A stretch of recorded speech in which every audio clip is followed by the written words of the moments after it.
నమస్కారం అండి. Welcome to the great voice of తాతయ్య.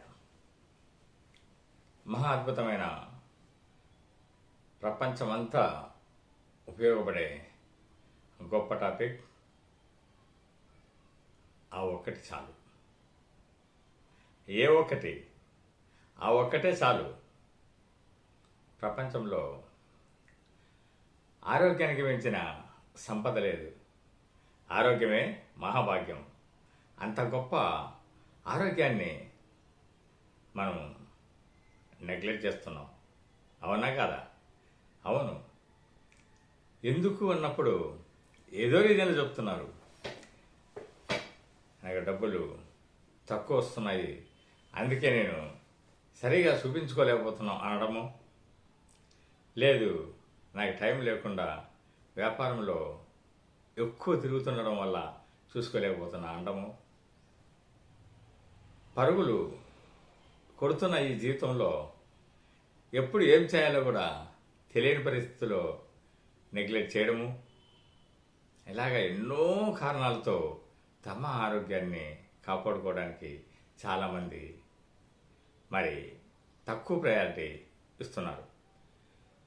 కానీ అదే పట్టణాల్లో, పల్లెల్లో ఈ మధ్య మార్పులు చాలా చాలా వస్తున్నాయి. అందరూ కూడా చాలామంది ఆ ప్రాధాన్యతని మరో రీతిగా వాడుకుంటున్నారు.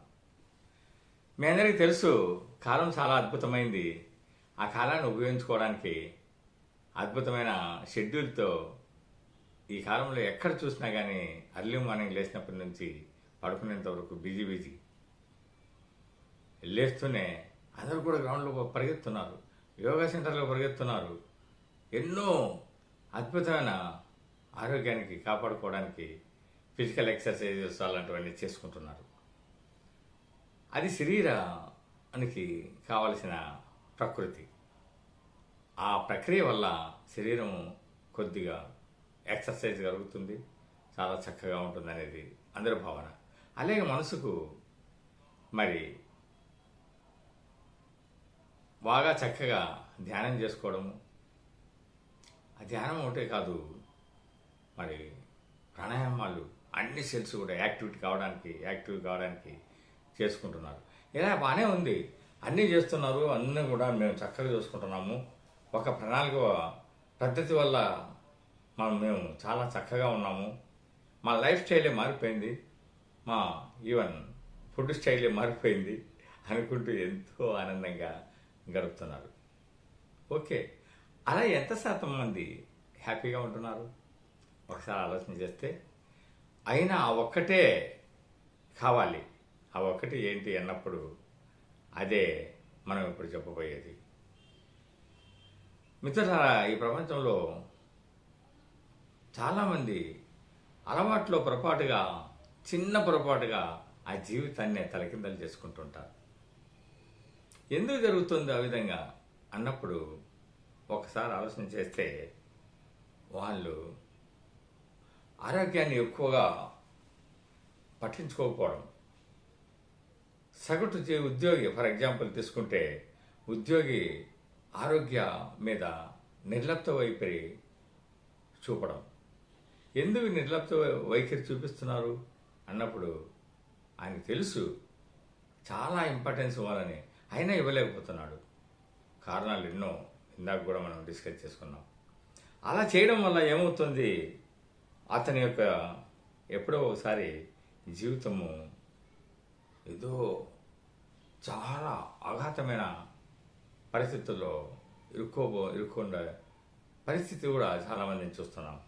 అంతే కదండి, ఈ ఆరోగ్యం బాగుండాలంటే మరి ఏం కావాలి అన్నప్పుడు చాలామంది అంటుంటారు, లైఫ్ హెల్త్ ఇన్సూరెన్స్ ఉంటే చాలా బాగుంటుంది కదా అంటారు. సరే, బాగుంది, మరి ఎవరికి కావాలి? మరి కొంతమంది ఏమంటున్నారు, నేను ఆఫీసులో పనిచేస్తున్నాను, నాకు అవసరమా లైఫ్ ఇన్సూరెన్స్? నాకు ఆఫీస్ వాళ్ళు 5 లక్షలకు పైగా మరి సపోర్ట్ చేస్తున్నారు కదా, కవరేజ్ ఉంది కదా, అయినా నాకెందుకండి అంటున్నారు.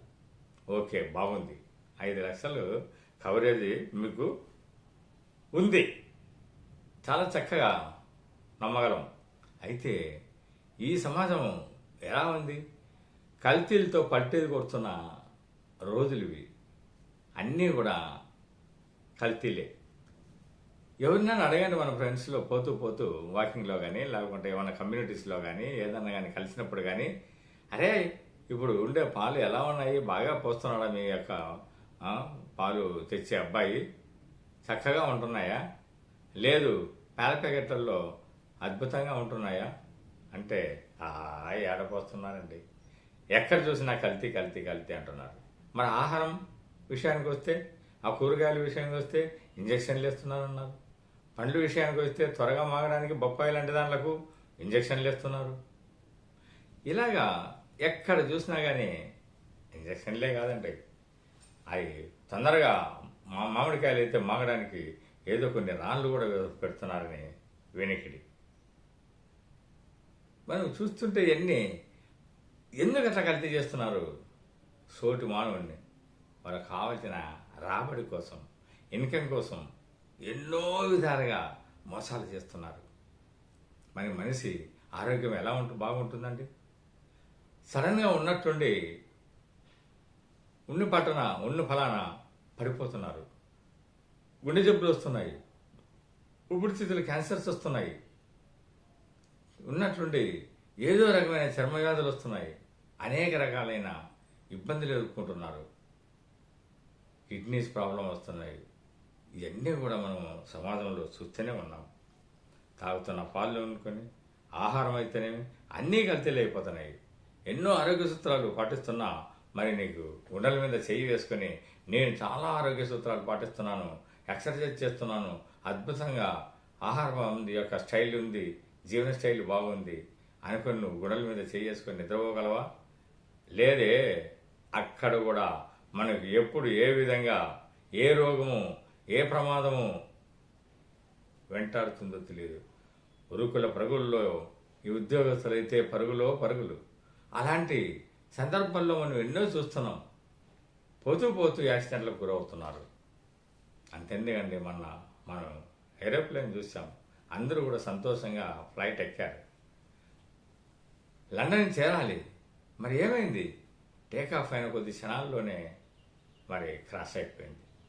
అది ఎవరైనా ఎక్స్పెక్ట్ చేశారా? చేస్తున్నారా? కాదే. ఎన్నో ట్రైన్లు ఆ విధంగా జరుగుతున్నాయి, క్రాష్ అయిపోతున్నాయి. ఎన్నో ఈవెన్ బస్సులు యాక్సిడెంట్లు అవుతున్నాయి, ఎన్నో కార్లు యాక్సిడెంట్లు అవుతున్నాయి. ఇవన్నీ కూడా ఎవరైనా ఎక్స్పెక్ట్ చేస్తున్నామా? పోతూ రోడ్డు పక్కనే పోతుంటారు వాకింగ్, ఏదో ఒకటి వచ్చి గుద్దేస్తుంది. వీటికన్నిటికీ ప్రొటెక్షన్ ఏంటి? ఇది కాపాడాలంటే ఏం చేయాలి? ఏదైనా జరిగినప్పుడు మనము నిర్భయంగా దీన్ని ఎదుర్కోవడానికి ఏ అస్త్రం ఉంది మన చేతుల్లో అంటే ఆ అస్త్రమే లైఫ్ హెల్త్ ఇన్సూరెన్స్. ప్రతి ఒక్కరు కూడా ఈ లైఫ్ ఇన్సూరెన్స్ అనేది, హెల్త్ ఇన్సూరెన్స్ అనేది ఖచ్చితంగా మనము పొందాల్సిన రోజులు అవసరమైనవి. విపత్కర పరిస్థితుల్లో తట్టుకొని ఇది నేనున్నాను, నేను అండగా ఉన్నాను అని చెప్పగలిగేది ఇది ఒక్కటేనండి. మరి ఒకసారి మీరు గుర్తించండి. ఒక ఎగ్జాంపుల్ తీసుకుంటే ఎలాగుంది మెడికల్ సైడ్ అని, మోకాలు చెప్పు తెలుసు కదండి. మోకాలు చెప్పుకు ఒకప్పుడు 70,000 మాత్రమే తీసుకునేవాళ్ళు, మోకాలు చిక్క ఆపరేషన్ అదంతా కూడా. మరి ఈరోజు 3 లక్షలకు ప్రాకిపోయింది. అంత వేగంగా రేట్లు పెరిగిపోతున్నాయి. ప్రతి 5 సంవత్సరాలకు ఒకసారి ఈ యొక్క మెడికల్ విషయంలో ఆపరేషన్స్ అయితేనేమి, మెడికల్ ఖర్చులు అయితేనేమి, ఇతరుల ఖర్చులు అయితేనేమి, టెస్టింగ్ ఖర్చులు అయితేనేమి అమాంతంగా పెరిగిపోతున్నాయి. వీటికంతా మనం తట్టుకోవాలా? రోజు వచ్చే మన జీతం సాగుతుందా? మనకిచ్చే 5 లక్షలు భరోసా అంటే అది సరిపోతుందా? కంపెనీ ఇస్తుంది 5 లక్షలు, అది సరిపోతుందా? చిన్న చితక సమస్యలకే సరిపోదంటే మిత్రులారా. అలాంటి ఇబ్బంది వచ్చినప్పుడు తట్టుకోవడానికి, గుండెల మీద చేయి వేసుకోవడానికి కావాలి ప్రతి ఒక్కరికి. ఉద్యోగంలో ఉన్నప్పుడే మరి వ్యక్తిగత బీమా, ఆరోగ్య బీమా అనే ఇండిపెండెంట్గా అదొకటే కాకుండా కుటుంబం అంతా కూడా కావాల్సిన ఒక హెల్త్ ఇన్సూరెన్స్ కూడా ఈ రోజుల్లో ఉండకపోతే చాలా ఇబ్బందులు పడతామండి. ఒక జాబ్ ఉంది ఫర్ ఎగ్జాంపుల్, ఆ జాబ్లో సడన్గా ఏదైనా ప్రాబ్లం వచ్చి, లేకుంటే కంపెనీకి నష్టం వచ్చో, లేకుంటే ఎకానమీ క్రైసిస్ వచ్చో, రిసెషన్ వచ్చో, సడన్గా జాబులు పోతే మరి తిరిగి ఆరోగ్యం ఉంది జాబ్స్ వచ్చేంత వరకు ఆ మధ్యలో ఏదైనా జరిగితే దానికి మనం కాపాడుకునేంత వరకు వంతకి ఏదైనా ఉందా అంటే అదొక్కటి కాపాడేది లైఫ్ హెల్త్ ఇన్సూరెన్స్ మాత్రమే ఇస్తారు. కాబట్టి మనం ఎప్పుడు కూడా వీటిని నమ్ముకొని చక్కగా ఏదో ఒకటి చేయాలనే ప్రయత్నంలో ఉండాలి. గుండెల మీద చేయి వేసుకుని ఉండగలమా అంటే ఉండలేము ఖచ్చితంగా. దానికి ఓ ఎగ్జాంపుల్ కూడా మీకు బ్యూటిఫుల్ ఎగ్జాంపుల్ చెప్తాను. జరిగిన విషయం ఇది. అద్భుతమైన యొక్క ఆత్మవిశ్వాసంతో మల్లికార్జునరావు అని ఒక ఆయన కార్పొరేట్ ఆఫీసులో పనిచేస్తున్నాడు. భార్య, 2 పిల్లలు చాలా సంతోషంగా ఉన్నారు. అద్భుతంగా చదివించుకుంటూ ఇతను ఉద్యోగం చేసుకుంటూ అప్పుడప్పుడు చక్కగా టూర్లు పోతూ, ఫారిన్ టూర్లు పోతూ అన్నీ చేస్తున్నాడు. సరే, సడన్గా మంచి జీతం కూడా వస్తుంది, చక్కటి లైఫ్ అనుభవిస్తున్నారు. సడన్గా అతనికి ఒకసారి ఏదో నీరసం వచ్చింది. చాలా బాగలేనట్లు వీక్నెస్గా ఉండేసరికి సరేలే ఇది ఏదో జనరల్గా ఉండేదని చెప్పేసి ఆ యాపిల్ జ్యూస్ అది ఇది అన్నీ కూడా సంబంధించినవి, ఇవన్నీ సి విటమిన్ సంబంధించినవి ఇలాంటివన్నీ తీసుకుంటూ ఒక 1-2 రోజులు ఒక 1 వీక్ అంతా గడిపా. కానీ కుదరట్లేదు, చాలా నీరసం వచ్చేస్తుంది. వెంటనే ఎందుకైనా మంచిది మన ఫ్యామిలీ డాక్టర్ ఉన్నాడు కదా వెళ్ళండి అని చెప్పి వాళ్ళ ఆవిడ చెప్పేసరికి వెళ్ళారు. వెళ్ళిన తర్వాత చెక్ చేసుకున్నారు. చెక్ చేసి అన్నీ కూడా చెక్ చేసిన తర్వాత ఆయన ఒకసారి అన్నీ అవసరం లేదు, ఒక లంగ్స్ మాత్రం చెక్ చేసుకుందాము అని చెప్పేసి టెస్ట్ చేయించారు. చేయిస్తే అక్కడ అతనికి మరి లంగ్స్ క్యాన్సర్ అనేది వచ్చిందండి. మరి లంగ్స్ క్యాన్సర్ వచ్చింది, ఏం చేయాలి ఇమ్మీడియట్గా? సార్ మీరే చెప్పండి డాక్టర్ని అడిగారు. అంటే ఇమ్యూనోథెరపీ చేయాలండి అన్నాడు. ఎంత అవుతుంది? ప్రతి ఇమ్యూనోథెరపీ ఆ సిట్టింగ్కి 3 లక్షల రూపాయలు అవుతుందంటండి. చేయించుకుంటున్నాడు. ఎందుకు? అతను ఉద్యోగంలో ఉన్నప్పుడే అతను ఒక లైఫ్ హెల్త్ ఇన్సూరెన్స్ ఇండివిజువల్ కోసం 50 లక్షలు ఇన్సూరెన్స్ తీసుకున్నాడు. అదే గ్రూప్ ఇన్సూరెన్స్ కూడా మొత్తం ఫ్యామిలీకి అంతా కూడా తీసుకున్నాడు. హ్యాపీగా ఉంటున్నాడు. ఆ అనంతమైన ఆత్మవిశ్వాసంతో అతను ముందుకు వెళ్తున్నాడు. గుండెల మీద చేసుకొని ఏం ప్రాబ్లం లేదు, నేను అన్నీ కూడా పాటిస్తున్నాము, దాని తగ్గట్టుగా నాకు ఇన్సూరెన్సులు కూడా ఉన్నాయి కాబట్టి ఏం ఇబ్బంది లేదన్నట్లు. ఇతనికి ప్రాబ్లం వచ్చింది. అనతి కాలంలోనే 3 లక్షల వంతున కొద్ది రోజుల్లోనే ఆ యొక్క సిట్టింగ్లు పెరిగే కొద్దీ 35 లక్షలు సిట్టింగ్స్కే సరిపోయింది. మరి సపోజు ఆయన లైఫ్ హెల్త్ ఇన్సూరెన్స్ తీసుకోకుండా ఉంటే అతని పరిస్థితి ఏంటి? ఒకసారి ఆలోచన చేయండి. అలాంటి పరిస్థితుల్లో ఎలా ఉండేది? అది ఊహించకూడదు. కానీ ఆయన అది చేయబట్టి ఒక్క పైసా కూడా ఖర్చు పెట్టుకోకుండా సొంతంగా ఉద్యోగిలో నుంచి ప్రతి పైసా కూడా అతను క్లెయిమ్ చేసుకున్నాడు. క్లెయిమ్ చేసుకునేసరికి మొత్తం అతని క్లెయిమ్స్ అన్నీ కూడా మరి వచ్చాయి. అతని డబ్బు అంతా కూడా ఒక్క పైసా అతని ఆస్తి కానీ సంపద కానీ గోల్డ్ కానీ ఈవెన్ పిల్లల ఎడ్యుకేషన్ సంబంధించిన ఈవెన్ ఇన్వెస్ట్మెంట్లు కానీ ఏమి కూడా డిస్టర్బ్ చేయలేదు. అంతా కూడా అలా ఉంది. అయినా సరే అతన్ని మొత్తము ఖర్చంతా కూడా ఇన్సూరెన్స్ వాళ్ళే భరించారు. అద్భుతంగా ఉంది. అలా ఉండాలండి లైఫ్ అంటే. అది చేసుకోవాలంటే మనం ఎప్పుడు కూడా ఉద్యోగంలో ఎప్పుడైతే ఉంటామో ఆ ఉద్యోగంలో ఉన్నప్పుడే మన యొక్క వ్యక్తిగత ఇన్సూరెన్స్ ఉండాలి.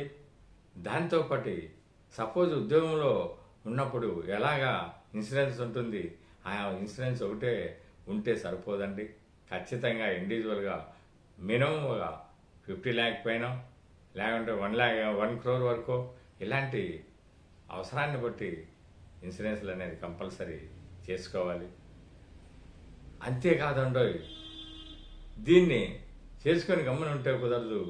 అవి ఎప్పుడు కూడా అప్పుడప్పుడు జనరల్ చెకప్స్ చేసుకుంటూ రొటీన్ మెడిసిన్ వాడుకుంటూ ముందుకు వెళ్ళినట్లయితే ఒక హోప్తో, ఒక ధైర్యంతో, ఒక పద్ధతిగా మీరు వెళ్ళినట్లయితే ఎప్పటికీ ఆరోగ్యం అనేది చక్కగా ఉంటుంది. న్యాచురల్ కెలామిటీస్ వస్తే తప్ప మిగిలిన వాటిని ఆల్మోస్ట్ మనం కాపాడుకోవడానికి ఒక ఆయుధంగా కూడా పనిచేస్తుంది. కాబట్టి ఎప్పుడు ఆ దిశగా మీరు ఆలోచన చేయండి. ఇలాంటి పరిస్థితుల్లో, విపత్కర పరిస్థితులు వచ్చిన పరిస్థితుల్లో, ఏదైనా అనుకోని పరిస్థితులు జరిగినప్పుడు మరి కంపల్సరీ ఇలాంటి ఆరోగ్య బీమా అనేది కావాలండి.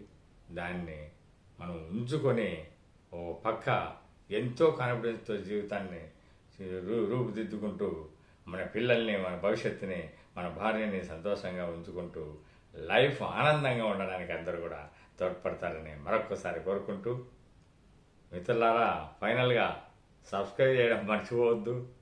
అందరూ కూడా అన్ని వీడియోలు కూడా లైక్ చేయండి. మీ ఫ్రెండ్స్కు, బంధువులకి అందరికి కూడా షేర్ చేయండి. Thank you so much.